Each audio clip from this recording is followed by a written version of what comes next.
રાજકોટમાં ડેમોલેશન બાદ મહાનગરપાલિકાનું જે બિલ છે એને લઈને વિવાદ. શ્રી ઉમિયાજી મંડપ ડેકોરેશનના શૈલેષભાઈ દેસાઈ એબીપી અસ્મિતા પર પાણીની એક બોટલનો ભાવ 8 રૂપિયા, પાણીનો ખર્ચ 12 લાખ રૂપિયા. સાહેબ મારે છે ને કોર્પોરેશનમાં કોન્ટ્રાક્ટ છે, 2 વર્ષનો કોન્ટ્રાક્ટ મને મળેલો છે ઓગસ્ટ 2023માં. એમાં જે રેટ ઓફ છે એમાં મારું પાણીનું બિલનું 8 રૂપિયા ભાવ છે.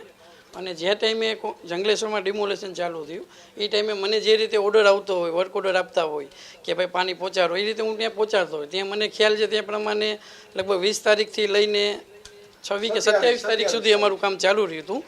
અને દરરોજ અમે ત્યાં પાણીની સપ્લાય કરતા હતા. ત્યાં પરમિનેન્ટ મારા ખ્યાલે મારી 4 ગાડી બોરેલો અને 12 માણસનો સ્ટાફ ત્યાં ઓર્ડિનરી પાણી આપવા માટે ત્યાં રોકાણું હતું. અને સવાર બપોરને આપવા માટેનો તમે વધારે ભાવ લીધો છે એવું છે?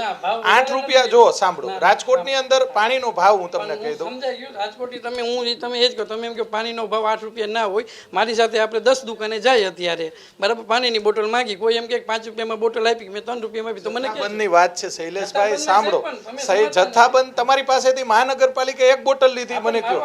નહીં, સાંભળો, તમારો જે ભાવ હોય આ એક, તમે મારી પહેલા વાત સાંભળો, તમારી પાસે મહાનગરપાલિકા એક બોટલ લીધી, એ મને કહો. હાલો, એક બોટલ નથી લીધી, પણ કેટલા લાખ બોટલ લીધી? એક બોટલનું કામ કાયમી માટે ચાલુ હોય છે. દરરોજ હોલિડે હોય ત્યારે પણ ઘણીવાર મીટિંગ ચાલુ હોય, લોકો પાણી કાર્ટૂનમાં એક કાર્ટૂન પાણી આપી જાવ